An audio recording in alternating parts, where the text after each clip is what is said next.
Nobody wanted this dog. People walked past his cage every single day, so didn't even look. Others stopped, read the sign, and walked away faster. Returned twice. Not recommended. Too difficult. At the very end of the shelter, in the last kennel, where hope usually goes to die, he waited. Quiet. Still. Already forgotten. He didn't bark anymore, because barking never made anyone stay. Then one day a man stopped. A man who wasn't looking for a dog. A man who had already lost everything. And in that silent moment, between a broken human and a broken animal, one small choice was made. A choice that would change 2 lives forever. On the far edge of Willow Creek, beyond the quiet houses and the broken welcome sign that no one bothered to fix anymore, stood an old animal shelter that most people barely noticed. It was the kind of place people passed without thinking, a place where forgotten lives waited behind metal bars and peeling paint. At the very end of the shelter, in a last kennel where footsteps rarely lingered, lived a dog no one wanted. His name was Rusty, not because of his color, but because life had worn him down the same way rust eats through iron, slowly, painfully, and without mercy. His fur was patchy, his body thin, his eyes carried a tired look, the look of having hoped too many times, only to be disappointed each and every time. While other dogs barked, jumped, or wagged their tails when visitors walked by, Rusty stayed silent. He had learned long ago that getting excited only made the hurt worse when people walked away. Every weekend, families came to the shelter. Children laughed and pressed their hands against the glass, pointing at puppies with bright eyes and clean fur. Parents smiled, imagining happy walks and playful afternoons. Rusty watched it all from the shadows of his kennel. Sometimes people stopped, read the small sign hanging on his door, and their expressions changed. The sign said he'd been returned twice, that he wasn't recommended for families, that he was difficult. People would sigh, shake their heads, and move on. Those words hurt more than hunger, more than cold nights on concrete. Returned twice meant abandoned twice. The first time, he had been tied to a fence and left alone until the sun went down. The second time, a family took him home, promised him warmth, only to bring him back weeks later, saying he growled too much and didn't trust anyone. Rusty didn't growl because he was bad. He growled because hands had hurt him before. He growled because love had disappeared without warning. He growled because trust felt too dangerous to give again. So he lay down, rested his head on the cold floor, and waited for nothing. Across town, in a small apartment filled with silence, Ethan Cole sat alone. The ticking clock on the wall sounded louder than it should have, filling the empty space where laughter used to live. Ethan had stopped counting the days since his wife Lena died. Counting made the loss feel heavier. Cancer had taken her slowly, and when she was gone, it felt like everything else had left with her. The apartment still held traces of her. Her favorite mug, a sweater folded neatly, a photograph of them smiling at each other like the world could never hurt them. Ethan used to be a teacher who loved his job, a husband who laughed easily, a man who believed life made sense. Now he was just surviving days he didn't want to wake up for. Friends had tried calling at first, but Ethan stopped answering. Eventually, the calls stopped coming. The loneliness settled quietly, like dust, until it covered everything. That Saturday morning, Ethan stood by his window and watched people walk their dogs in the park below. Dogs pulled eagerly on leashes, tails wagging. Owners smiled and talked. He remembered Lena once saying that when he was ready, he should get a dog, because no one should feel alone for too long. At the time, he had laughed it off. Now, standing in that silence, her words echoed painfully in his chest. Without fully understanding why, Ethan grabbed his jacket and keys and walked out the door. He didn't plan the trip. His feet simply carried him toward the animal shelter at the edge of town.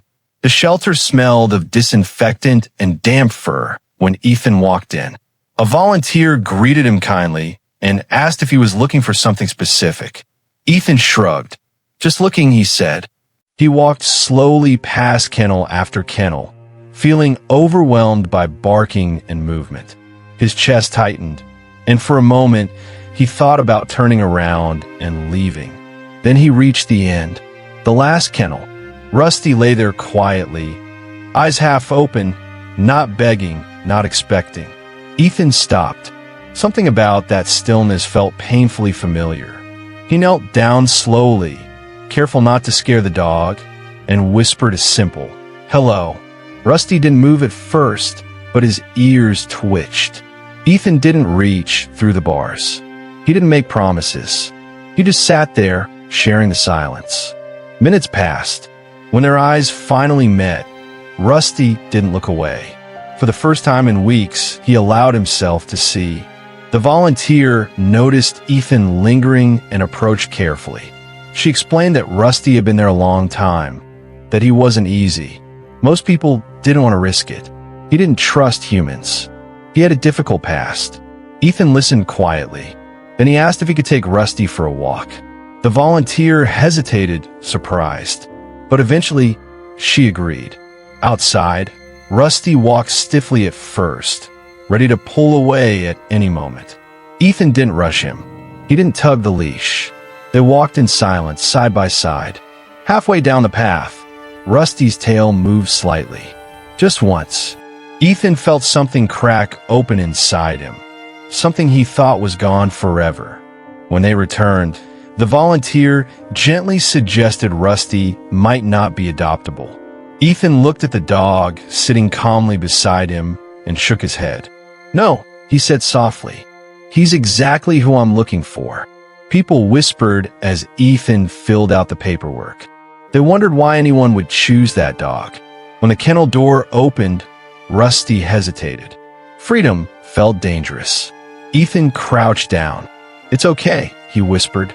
"You don't have to trust me right away." Rusty took one careful step, then another. When the shelter door closed behind them, Rusty flinched, but Ethan stayed right there. The first weeks were difficult. Rusty startled at loud noises, growled when Ethan moved too fast, and slept as if he were always ready to run. Ethan never raised his voice. He sat on the floor when Rusty refused to come close, spoke softly, and waited. Some nights, Ethan cried quietly, sitting on the couch with his head in his hands. Rusty watched him. One stormy night, thunder shook the apartment. Rusty panicked, shaking uncontrollably. He pressed himself against Ethan, desperate for comfort. Ethan wrapped his arms around him. "You're safe," he whispered. That night, something shifted. Trust didn't arrive loudly or all at once. It came slowly in small moments. Rusty sleeping closer each night, bringing a toy and dropping it nearby, wagging his tail when Ethan came home. Ethan began to change too. He smiled more. He started teaching again. He walked Rusty every morning, greeting neighbors who noticed how calm and gentle the once troubled dog had become. One afternoon, a child ran toward Rusty and hugged him without fear. Rusty sat calmly and licked the child's face. Ethan watched with tears in his eyes, realizing how far they had both come. Years passed. Rusty grew older. His muzzle turned gray, his steps slower but steady. One quiet evening, Rusty lay beside Ethan on the couch, breathing softly. Ethan stroked his fur. "You saved me," he whispered. Rusty thumped his tail gently. When Rusty passed peacefully in his sleep, Ethan held him and cried. Not from emptiness, from gratitude, because loving Rusty had taught him how to live again. Months later, Ethan returned to the shelter. He walked to the last kennel. Another dog lay there, with another sign warning people to stay away. Ethan smiled softly and knelt down. Sometimes, all it takes is one choice. One human, one dog, and two broken lives can find their way home together. Sometimes, The ones who seem the hardest to love are the ones who need it the most. Rusty wasn't broken. He was hurt. Ethan wasn't lost. He was grieving. All it took was one choice, one moment of patience, one act of kindness. That single decision didn't just save a dog. It saved a man too. The lesson is simple but powerful. Never judge a soul by its past. And never underestimate how much love can heal when someone finally chooses to stay.